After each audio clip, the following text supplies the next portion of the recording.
Good evening, everybody. Welcome back to another episode that we're doing. Tonight, we are going to talk about Erik Cowie, his testimony, some other information that has come up, and we're going to dissect this. With me, as always, is Theresa Mckeown. Good evening, Theresa. How are you? Good evening, Jim. I'm good. Perfect. I know you have some personal stories about this. I know you've talked to Erik, and there's a whole bunch of information you have. So, you want to get us started?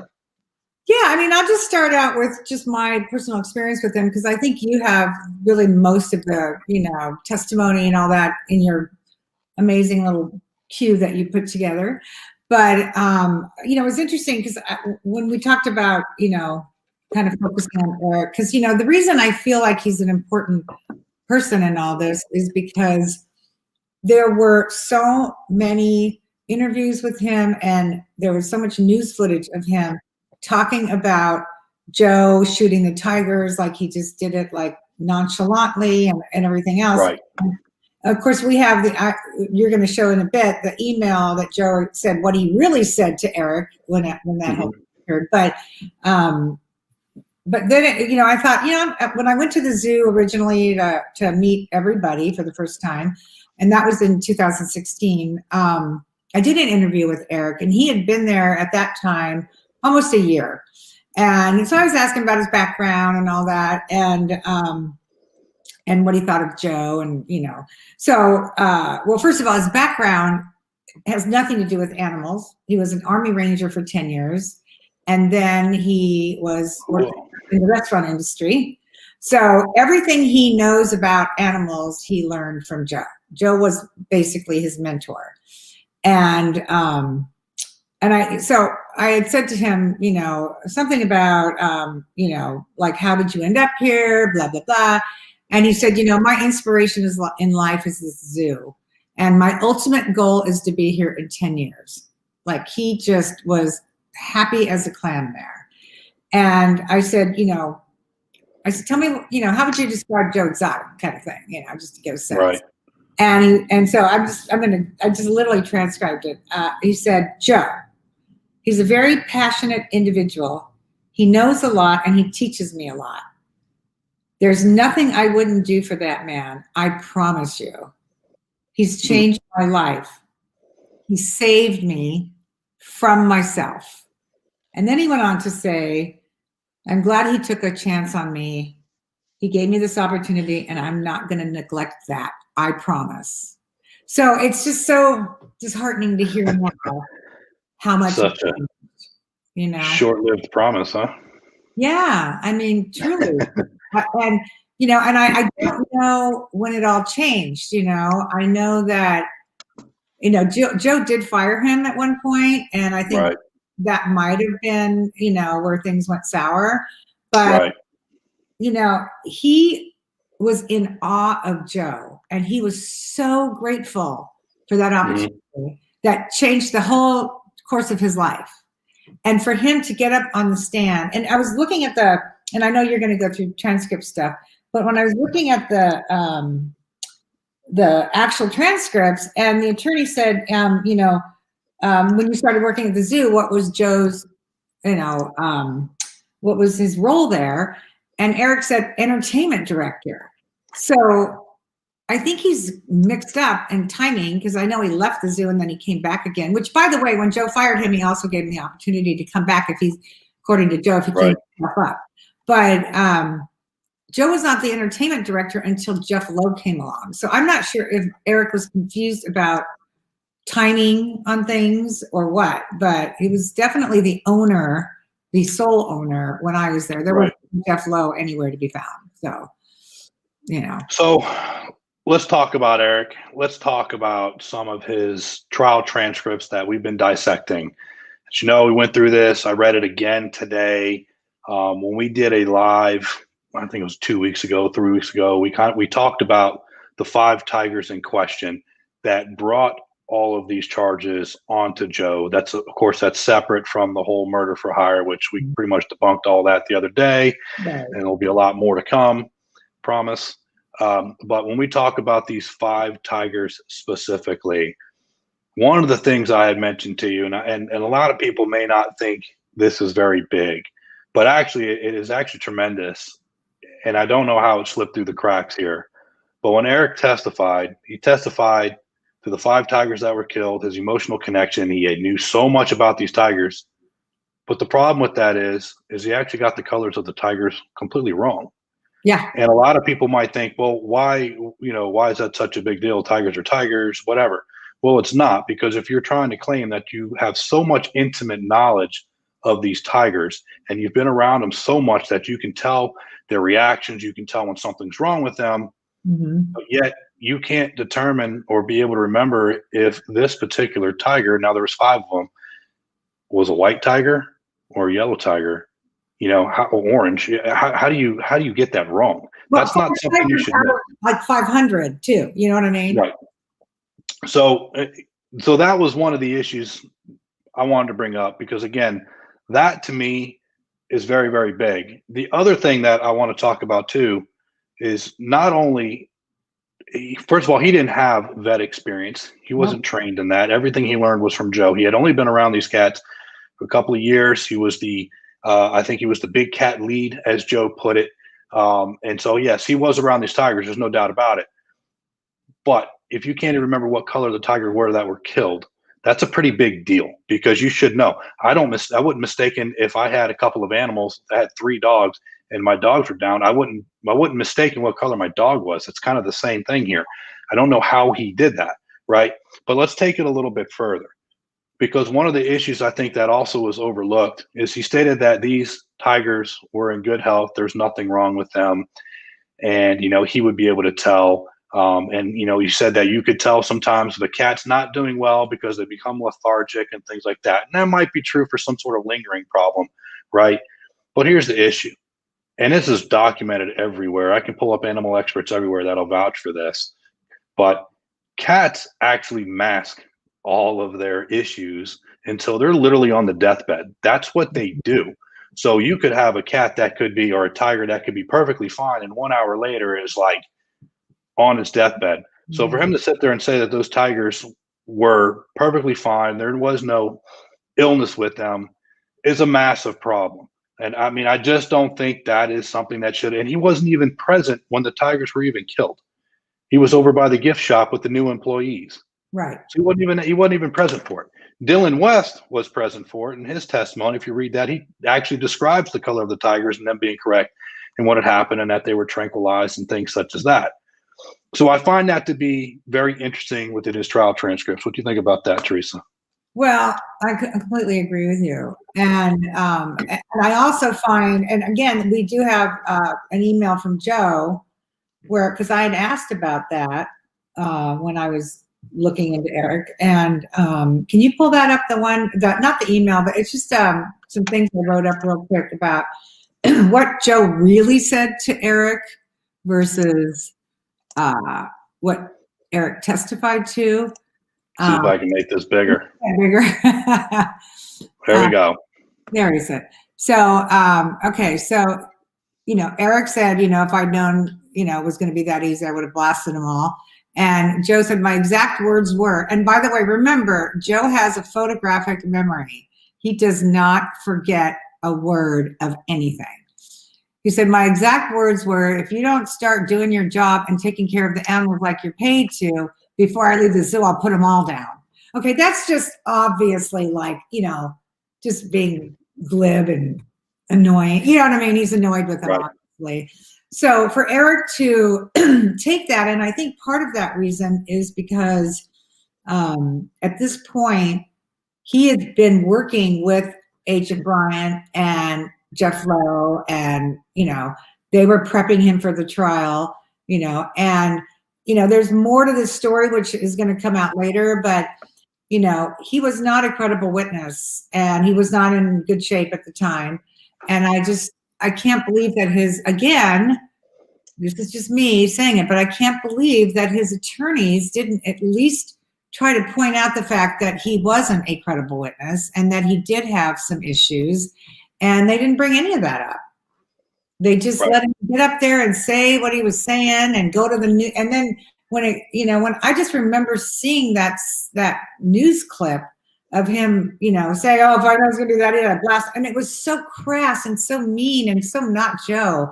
And so I took such offense to that. But, you know, the fact that his attorneys didn't even take the time to figure out who this guy was, where he was coming from, what his incentive was. They did mention, oh, but you were fired at one point. And then you said, yes, but Joe gave me the opportunity to come back if I clean myself up.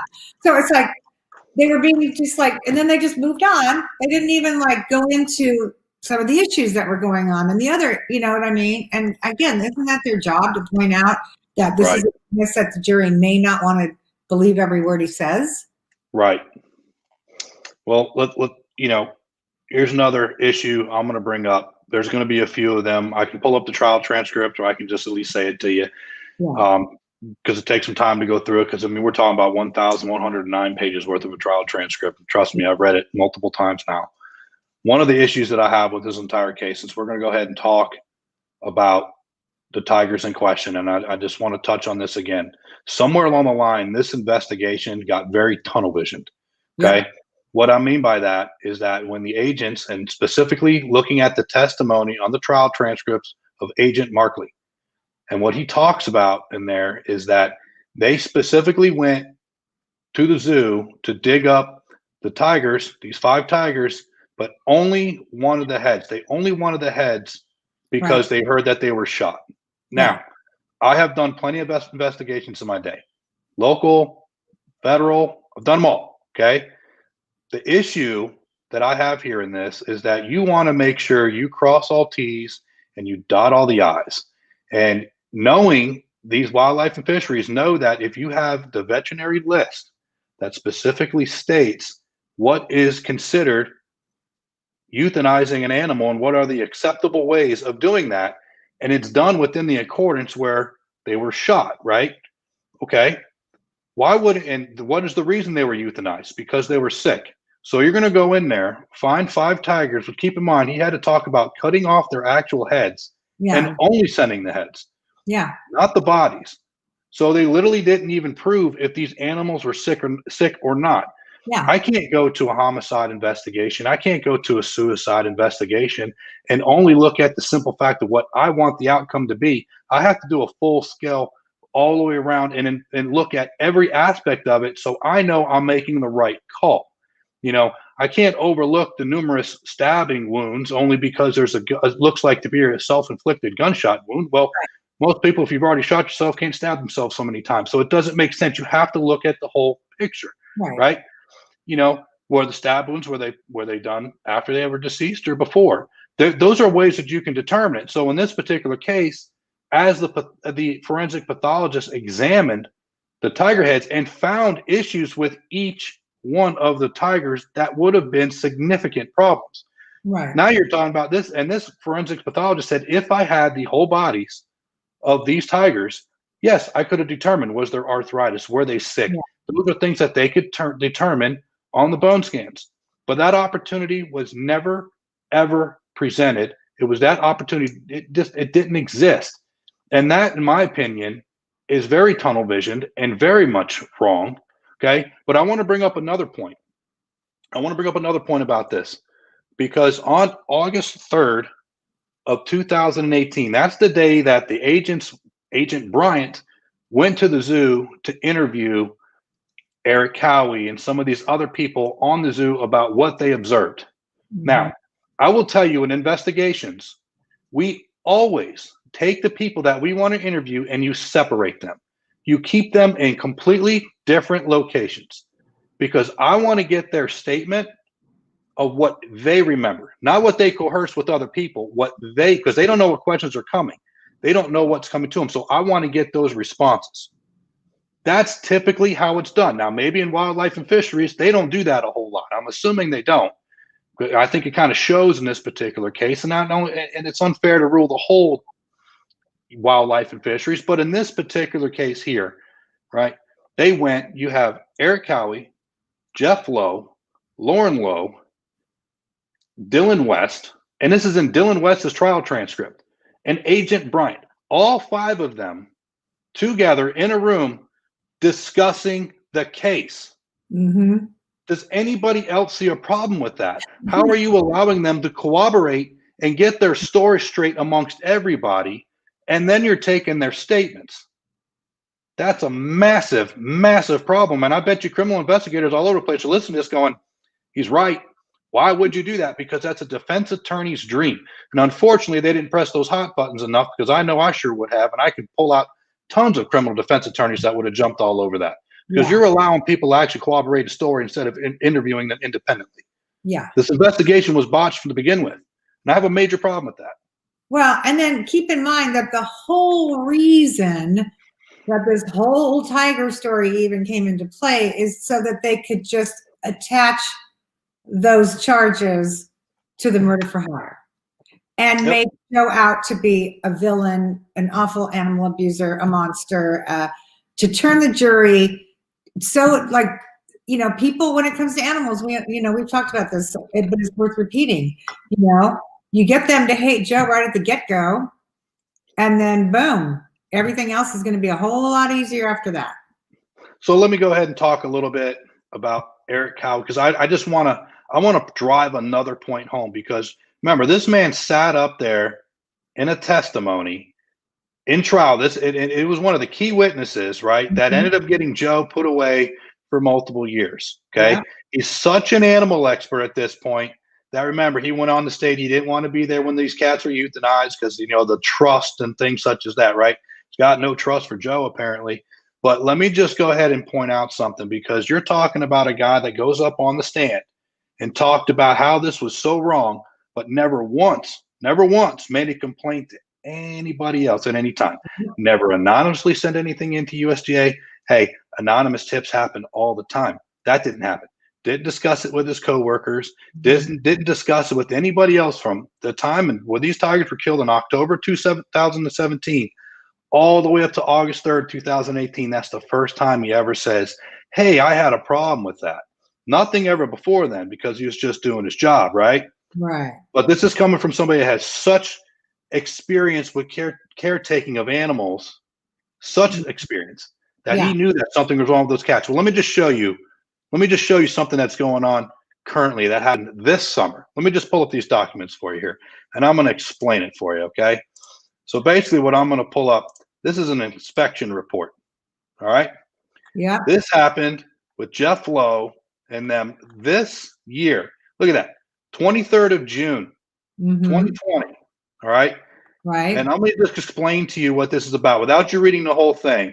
You guys can kind of, maybe I can make this a little bit bigger. I don't know why it popped up last time and not this time, but essentially what this is stating, okay, is that when they went out to do this inspection, there were 2 wolves that literally, they just were unhealthy as can be. They got written up for it. There's also a hybrid cat that they called Tigan, and also a 16-week-old lion cub that was lethargic, depressed in. It wouldn't even get up from the mud from sitting in a position even after prompting. Okay, 6 days prior to this particular lion, this lion cub, okay, was treated for ear wounds. And now you're talking about a massive respiratory issue, okay? So why do I bring this up to you? This inspection report not only talks about that lion, talks about the skinny treatment with the hybrid. You're talking about the grizzly bear. I've got photos of this. I'm going to show you some of these things. These animals were in poor health. Poor health, okay? Look, you guys can go to the USDA website. You can put in Jeff Lowe. This information pops up. I'm not pulling it out of thin air, okay?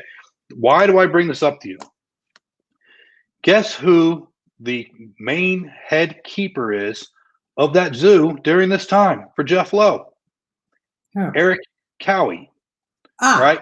And if Erik Cowie is the head keeper, and you've got wolves, you've got we got a lion, you got a hybrid cat they call Tigan, let's see, what's this, a Fisher cat? I don't even know what the heck that is. A grizzly bear, okay? I can show you some photos of these things. You've got all these animals. You have unaccounted for animals. You have all these things that are also, I believe, ESA violations. You have all this going on, and the head keeper is none other than Erik Cowie. Well, guess what? You are the head keeper. These animals are your responsibility. So if you were that good at what you're doing and testifying to that as to what you knew about these tigers in 2017, when you're only 18 months or so on the job, when after being found on Craigslist, by the way, by Joe, and now here it is a couple years later, and you're the head keeper and you have an inspection report like this. Which Joe never had an inspection report like that ever. Here's the thing. The USDA, I want, if there's animal experts out there that are on this channel right now, I would love to know how many times have you ever heard of the USDA doing a current inspection and have to stop that inspection for immediate veterinary care for one of the animals? How many times?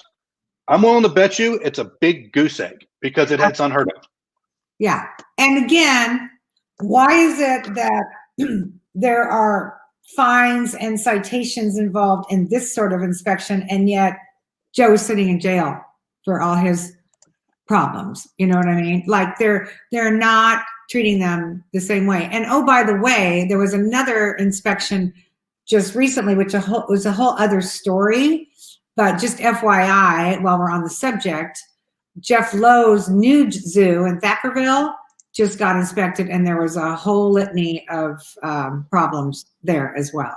So oh, well, here's a picture of Erik. These photos I'm going to show you are from May of 2020, about a month before. And the grizzly bear in question, well, guess what? You're about to see it. All right, I'm gonna find it here. I want to. Oh, sorry, that was the same one. It's going to take me a second here. I've got so many photos pulled up right now. Yeah. When you guys see this one, you'll be a little bit disappointed. Look at this. Oh God. That's a grizzly bear. Oh God, starving. Starving. Mm-hmm. That is not healthy. I think anybody in here could sit there and say that, especially if you have experience with animals. I can't sit there and claim that I have experience with animals. I don't. I'll be flat out about it. But there are plenty out there that have experience with it. Let me see. I have others too. So just. Well, it just, every time another news article comes out about the zoos and the animals and the mistreatment, oh geez. These are the wolves, okay? So yeah. Me, I don't know what the heck I'm looking at. I just look like two wolves, right? But when I'm told what the reason for it, concrete slab and tin. There's nothing for these animals to lay on other than the concrete and the tin. That was one of the other issues that they were cited for. Let me pull up another image. And like I said, these are from the zoo itself in May. And again, why is it that Joe is the only one that's in prison? Here's the grizzly bear again. I didn't even recognize that was a grizzly bear at first. Yeah, I know. It doesn't look like one. Oh, God. This is all in that inspection report. Remember, this is a month prior to it. I believe it was in 2019. There was only one inspection done at the zoo at all. One. Now they're starting to inspect it a lot more. Joe had a perfect record with the USDA for, 14 years, 13, however long he had a perfect record. He took such good care of those animals, you know? But the thing is that Joe did everything as he was supposed to. Yep. He reported things when he was supposed to, even though he's sitting in behind bars right now on complete bogus charges. Let's just face it. We're going to pick this thing apart, especially with the information that we're getting right now. It's going to be coming out soon. We're going to pick this apart. I got to get him out of jail. But I'm just telling you, no problems all those years. Now, all of a sudden, you look at what the conditions that were going on at this zoo, the inspections that are going on, 200 pages worth of indictments. You have charges, numerous charges going on right now. Yes. But they're civil. Nobody's going to jail for it. There's only one person in jail. Why are those civil and Joe's were criminal? That's because that fit the narrative. It's really what it is. Yep. It's so wrong on so many levels. So anyway, there you have it. And I won't even, there's a lot more I think that we're going to be getting out about Erik and some of the things that happened at the zoo, but they're for another day. But I'm just really glad we took a moment because, again, I just feel like the jury was so manipulated, and I do hope that we will have a juror on this show with us one day soon.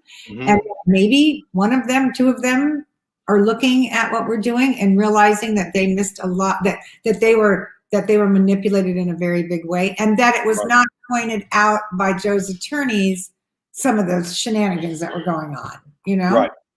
Oh, absolutely. That's the part I have a problem with, is that, hey, anyone can get up there and say whatever they want, but why didn't his attorneys point all the stuff out that you and I are finding? That's what because I don't think Joe had an attorney that was experienced with the animal laws in itself. I don't think he had proper representation when it came to that. You can read the transcripts and see they tried to poke holes the best that they could, but there was a lot more poking holes that needed. I'm just talking about the fact that they didn't go after and break down who these witnesses were. They did not point out that they were not credible people that were testifying. You know, that regard, whether it's animals or the murder for hire or whatever, they never went after anybody on cross-examination. I don't understand that. That's their job. Mm-hmm. So anyway, it is. More on that later, but well, there'll be more to come. This week's going to be very exciting. Stay tuned to your media channels this coming week. Wednesday's a big day. It's going to be a big day on Wednesday in Washington, D.C. And Jim, we need to talk about it unless we're going to be back up here before Wednesday. We need to get people excited about what's going on. What you got? I'll give you the honors here on this one. Well, I just, so that in case anyone's close enough that they can show up. And I think that there's been a little bit in the news, but so Wednesday morning, Tiger Team, you, Rink, and Patrick, you're all flying to Washington, D.C. There's a big rally happening, and everyone that shows up with a Pardon Joe Exotic sign or a T-shirt or whatever is going to get free CDs, and it's just we're gonna make a big old fuss in front of the White House with all those other people there. And if there was ever a perfect time for President Trump to pardon Joe, it would be Wednesday with all the cameras on him. It'd be awesome. So it's going to be an amazing. It's going to be an amazing news event, no matter what. Well, I agree. Guy on the plane to catch as much as we can. We'll make sure it's going to go out to every media outlet. Hopefully, there's going to be an official press conference. We're working all the details of that out right now, trying to get as much press as we can there. Really turn it into a big, big event. I feel pretty confident with some information I got earlier. Some people I talked to, there's going to be a press conference on Wednesday. You got to look for me in DC. I will be there. Happy to see everybody and say hello to everyone while I'm up there. I'm hoping to be able to get a big meeting, get to talk to some big people, and let's get this man home. At the end of the day, he's sitting behind bars. He shouldn't be. We're picking this case apart. With the information that we got coming out now, it's really going to pick this case apart. And I'm looking forward to that happening because I want him to get out and be able to have an opportunity at life as he should have. He's been stripped of every one of his rights and his freedom, for coming up on 2 years, and it's wrong, and he needs to get home. And I could not agree with you more, dear. So I'm excited for you to be there on Wednesday, and I will hear more about it when you get home. And then our little time here. So awesome. Well, thank you, darling. You got it. Well, thank you. Thank you, everybody, for paying attention, watching this tonight. Please share this information. It's good. We got to get this out there. And tune in probably this coming weekend. We'll be doing another one of these. We'll break it down for you and let you know what's going on. Till then, have a safe week. A safe week back to work. We all go back to work tomorrow. So all right. Well, we never stop working, Jim. You know that. Everybody have a wonderful evening. Thank you so much for tuning in. All right. Thank you, Theresa.